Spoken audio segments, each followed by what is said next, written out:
দাউদ আলাইহিস সালাম যখন তেলাওয়াত শুরু করে দিবে, জান্নাতি বান্দারা একদিন নয়, দুই দিন নয়, কয়েক হাজার হাজার বছর তারা বেহুশ হয়ে যাবে।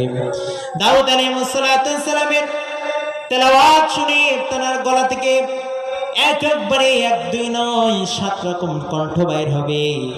জান্নাতি বান্দারা এই কণ্ঠ শুনে হাজার হাজার বছর তারা বেহুশ হয়ে পড়ে থাকবে। আল্লাহ পাক রব্বুল আলামিন জান্নাতি বান্দাদেরকে ডাক দিবেন। ডাক দেওয়ার পরে বলবেন, বান্দারে এর থেকে কি আর ভালো তেলাওয়াত শুনতে চাও নাকি? আমি তো দাউদের উপরে পবিত্র কোরআনুল কারীম নাজিল করি নাই। আমি তো দাউদের উপরে পবিত্র কোরআনুল কারীম নাজিল করি নাই। আমি আমার বন্ধুর উপরে পবিত্র কোরআনুল কারীম নাজিল করেছি। তোমরা কি আমার বন্ধুর কণ্ঠের তেলাওয়াত শুনতে চাও না? জান্নাতি বান্দারা বলবে, মালিক এর থেকে আর সুন্দর কি তেলাওয়াত হতে পারে নাকি? আল্লাহ পাক রব্বুল আলামিন বলবে, আমার দোস্তকে যখন তুলে দেওয়া হবে, আল্লাহ পাক রব্বুল আলামিন বলবেন, প্রধান ওই জিবরাইল প্রধান বক্তাকে তুলিয়া দাও। যখন আপনার আমার নবী যখন উঠবে, আল্লাহ পাক রব্বুল আলামিন বলবে, জিবরাইল আলাইহিস সালামের দ্বারা যখন মাহফিলের মধ্যে ঘোষণা দিয়ে দিবে, এ পর্যায়ে প্রধান বক্তা উঠবে, যখন আমার নবীর নাম বলবে, তখন জান্নাতি বান্দারা আনন্দ করতে থাকবে। আল্লাহ পাক রব্বুল আলামিন আমার নবীকে ওই দিন জান্নাতের ভিতরে মাহফিলের মধ্যে আল্লাহ পাক রব্বুল আলামিন আপনার আমার নবীকে বলবেন, নবী গো, ওগো দোস্ত, আপনি সূরা ইয়াসিন থেকে তেলাওয়াত করেন। কোন সূরা?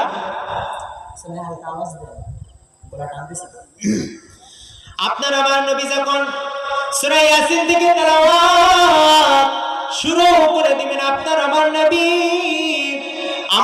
নবীর তেলাওয়াত শুনে জান্নাতি বান্দারা 1000 বছর নয় গো, লাখ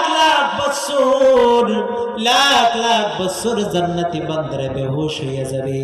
আমার নবী যখন ইয়াসিন থেকে তেলাওয়াত শুরু করবে, আমার নবী তেলাওয়াত শুনে জান্নাতি বান্দারা বেহুশ হয়ে পড়ে থাকবে, লাখ লাখ বছর তারা বেহুশ হয়ে পড়ে থাকবে।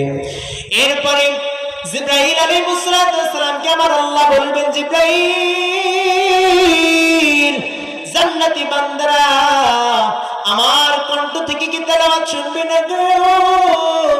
যখন আল্লাহ পাক রব্বুল আলামিন জান্নাতি বান্দাদেরকে ডাক দিবেন, দিয়ে বলবেন, বান্দারা রে, আমি তো আমার বন্ধুর উপরে আমি কোরআনুল কারীম নাজিল করে দিয়েছি, কিন্তু এই পবিত্র কোরআনুল কারীমের মালিকের কণ্ঠ থেকে কি তোমরা একবার তেলাওয়াত শুনতে চাও না?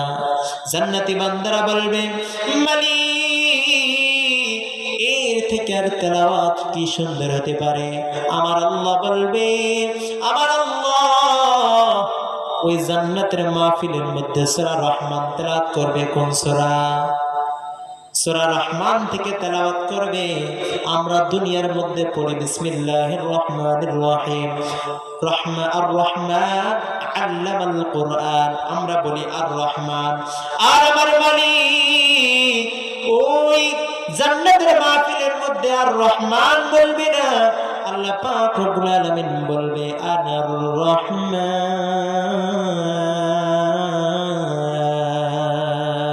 কি বলবে? আনার রহমান, আমি সেই রহমান। জান্নাতি বান্দারা আনন্দ করতে থাকবে, লাফাতে থাকবে, কত মজা, কত মজা।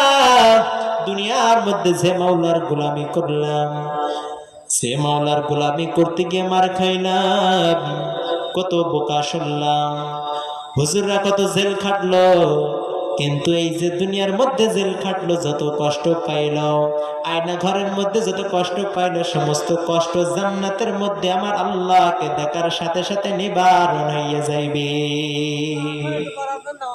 এই জন্য আমাদেরকে সবসময় চেষ্টা করতে হবে যে আল্লাহ পাক রব্বুল আলামিন যে কাজগুলো করতে বলেছেন, যে কাজের আদেশ দিয়েছেন, সেই কাজগুলো আমাদেরকে করতে হবে। আর যেগুলো থেকে আমাদেরকে নিষেধ করেছেন, বিরত থাকতে বলেছেন, এই কাজগুলো আমাদেরকে করলে হবে না।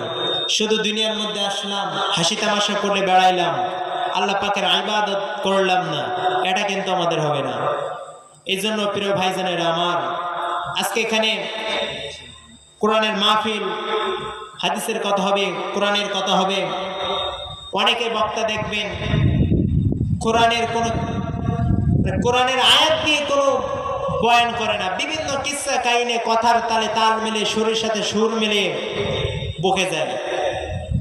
কিন্তু আজকে আমাদের এখান থেকে শিক্ষা নিতে হবে যে আমাদেরকে পবিত্র কোরআনুল কারীম থেকে আলোচনা করতে হবে যথাযথভাবে, যে কোরআন কি বলতে চায়, হাদিস কি বলতে চায়, কোরআন মানুষকে কি বুঝাইতে চায়, কোরআন কিসের জন্য এসেছে, এগুলো আমাদেরকে